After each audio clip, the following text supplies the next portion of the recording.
신명기 4장. 이스라엘 자손 여러분, 지금 내가 당신들에게 가르쳐주는 규례와 법도를 귀담아 듣고 그대로 지키십시오. 그러면 당신들이 살아서 주 당신들 조상의 하나님이 당신들에게 주시는 땅에 들어가서 그곳을 차지하게 될 것입니다. 내가 당신들에게 명령한 말에 한마디도 더하거나 빼서는 안 됩니다. 당신들은 내가 당신들에게 알려준 주 당신들의 하나님의 명령을 지켜야 합니다. 주님께서 부올산에서 하신 일을 당신들은 눈으로 직접 보았습니다. 주 당신들의 하나님은 부올에서 바알신을 따라간 모든 사람을 당신들 가운데서 쓸어버리셨습니다. 그러나 주 당신들의 하나님을 충실하게 따른 당신들은 오늘까지 모두 살아있습니다. 보십시오. 내가 주 나의 하나님이 나에게 명하신 대로 당신들에게 규례와 법도를 가르쳐 주었습니다. 당신들이 들어가 차지할 땅에서 당신들이 그대로 지키도록 하려고 그렇게 가르쳤습니다. 당신들은 이 규례와 법도를 지키십시오. 그러면 여러 민족이 당신들이 지혜롭고 슬기롭다는 것을 알게 될 것입니다. 그들이 이 모든 규례에 관해서 듣고 이스라엘은 정말 위대한 백성이요 지혜롭고 슬기로운 민족이라고 말할 것입니다. 주 우리의 하나님은 우리가 기도할 때마다 우리 가까이에 계시는 분이십니다. 이와 같은 하나님을 모신 위대한 민족이 어디에 또 있겠습니까? 오늘 내가 당신들에게 주는 이 모든 율법과 같은 바른 규례와 법도를 가진 위대한 민족이 어디에 또 있겠습니까? 당신들은 오로지 삼가 조심하여 당신들의 눈으로 본 것들을 잊지 않도록 정성을 기울여 지키고 평생 동안 당신들의 마음속에서 사라지지 않도록 하십시오. 또한 그것을 당신들의 자손에게 길이 알리십시오. 당신들이 호렙산에서 당신들의 하나님이신 주님 앞에 섰던 날에 주님께서 나에게 말씀하셨습니다. 이 백성을 나에게로 불러 모아라. 내가 그들에게 나의 말을 들려주어서 그들이 이 땅에서 사는 동안에 나를 경유하는 것을 배우고 또 이것을 그들의 아들, 딸에게 가르치게 하려고 한다. 그리하여 당신들이 산길슭에 가까이 와서 서자 하늘 한가운데까지 높이지 솟은 불길이 그 산을 휩싸고 어둠과 검은 구름이 산을 덮었습니다. 주님께서 불길 속에서 당신들에게 말씀하셨으므로 당신들은 말씀하시는 소리만 들었을 뿐 아무 형상도 보지 못했습니다. 당신들은 오직 소리를 들었을 뿐입니다. 그때 주님께서 당신들에게 지키라고 명하시면서 그 언약을 선포하셨으니 이것이 곧 그가 두 돌판에 손수 쓰신 십계명입니다. 그때 주님께서 나에게 명하시기를 너희가 건너가서 차지할 땅에서 너희가 지켜야 할 규례와 법도를 가르쳐 주라고 하셨습니다. 주님께서 호렙산 불길 속에서 당신들에게 말씀하시던 날 당신들은 아무 형상도 보지 못했다는 사실을 깊이 명심하십시오. 남자의 형상이든지 여자의 형상이든지 당신들 스스로가 어떤 형상이라도 본떠서 새긴 우상을 만들지 않도록 하십시오. 우상을 만드는 것은 스스로 부패하는 것입니다. 땅 위에 있는 어떤 짐승의 형상이나 하늘에 날아다니는 어떤 새의 형상이나 땅 위에 기어다니는 어떤 동물의 형상이나 땅 아래 물속에 있는 어떤 물고기의 형상이라도 우상을 만들어서는 안 됩니다. 눈을 들어서 하늘에 있는 해와 달과 별들, 하늘의 모든 천체를 보고 미혹되어서 절을 하며 그것들을 섬겨서는 안 됩니다. 하늘에 있는 해와 달과 별과 같은 천체는 주 당신들의 하나님이 이 세상에 있는 다른 민족들이나 섬기라고 주신 것입니다. 그러나 당신들은 주님께서 용광로와 같은 이집트에서 건져내셔서 오늘 이렇게 자기의 소유로 삼으신 백성입니다. 주님께서는 당신들 때문에 나에게 분노하셨습니다.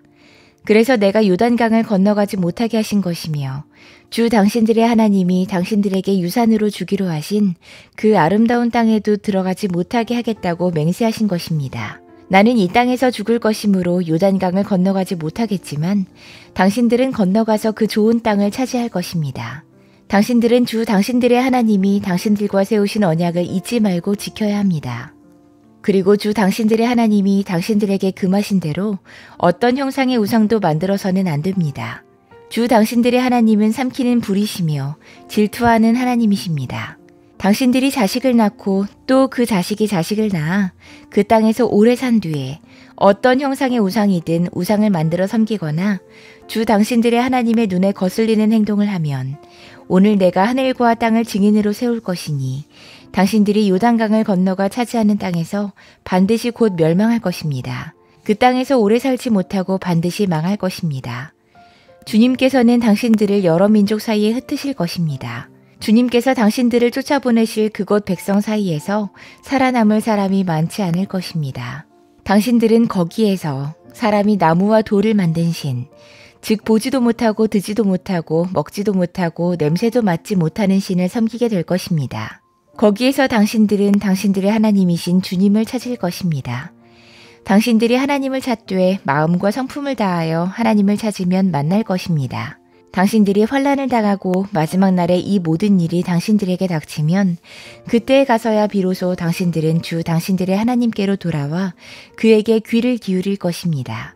주 당신들의 하나님은 자비로운 하나님이시니 당신들을 버리시거나 멸하시지 않고 또 당신들의 조상과 맺으신 언약을 잊지도 않으실 것입니다. 당신들이 태어나기 전에 하나님이 이 땅 위에 사람을 창조하신 날부터 이제까지 지나간 때를 깊이 생각해 보십시오. 하늘 이 끝에서 저 끝에 이르기까지 온 세계를 깊이 생각해 보십시오. 그리고 이런 큰 일을 본 적이 있는지 들은 적이 있는지 물어보십시오.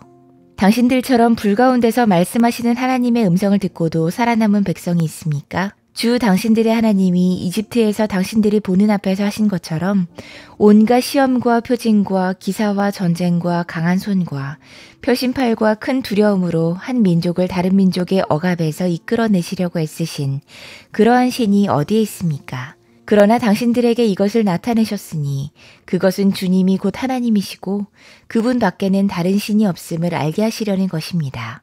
주님께서는 당신들을 단련하시려고 당신들에게 하늘로부터 그의 음성을 들려주시고 땅 위에서는 그의 큰 불을 보여주셨습니다. 그래서 당신들은 불 가운데서 그의 말씀을 들었던 것입니다. 주님께서는 당신들의 조상을 사랑하셨으므로 뒤에 그 자손을 택하셨고 그 크신 힘으로 몸소 당신들을 이집트에서 이끌어내셨습니다. 그리고 당신들보다 크고 강한 민족을 당신들의 앞에서 쫓아내시고 당신들을 그 앞으로 이끌어들이시고 그 땅을 유산으로 주어서 오늘에 이르게 하신 것입니다. 오늘 당신들은 마음에 새겨 분명히 알아둘 것이 있으니 주님은 위로는 하늘에서도 아래로는 땅에서도 참 하나님이시며 그 밖에 다른 신은 없다는 것입니다. 당신들은 오늘 내가 당신들에게 알려주는 주님의 규례와 명령을 지키십시오. 그러면 당신들과 당신들의 자손이 잘 살게 되고 주 당신들의 하나님이 당신들에게 영원히 주시는 땅에서 길이 살 것입니다. 그때 모세는 요단강 동쪽 해 뜨는 편에 새 성읍을 지정했다. 그곳은 어떤 사람이든지 전에 미워한 일이 없는 이웃을 실수로 죽였을 경우에 가해자가 이 성읍 가운데 하나로 피신하면 목숨을 건지게 되는 곳이다. 그 지정된 성읍들 가운데 하나는 루벤 지파가 차지한 평원지대 광야에 있는 베셀이고 또 하나는 갓 지파가 차지한 길르앗에 있는 라못이고 나머지 하나는 므낫세 지파가 차지한 바산에 있는 골란이다. 모세가 이스라엘 자손에게 선포한 율법은 다음과 같다. 이스라엘 자손이 이집트에서 나올 때에 한 곳에 이르러서 모세가 그들에게 아래와 같은 훈령과 규례와 법도를 선포했는데 그곳은 요단강 동쪽 벳부올 맞은쪽 골짜기로 헤브론에 사는 아모리 왕 시온의 땅이다. 시온은 모세와 이스라엘 자손이 이집트에서 나올 때에 쳐서 멸한 왕이다. 이스라엘 백성은 시혼이 다스린 땅과 바산 왕 옥이 다스린 땅을 차지했는데 이 두 왕은 해 뜨는 쪽인 요단강 동쪽에 살던 아모리족의 왕이다. 이스라엘 백성이 차지한 지역은 아르논 강 어귀에 있는 아로엘에서 헤르몬이라고 하는 시리온 산까지와 요단강 동쪽에 있는 온 아라바 지역과 비스가 산 밑에 있는 아라바 바다까지이다.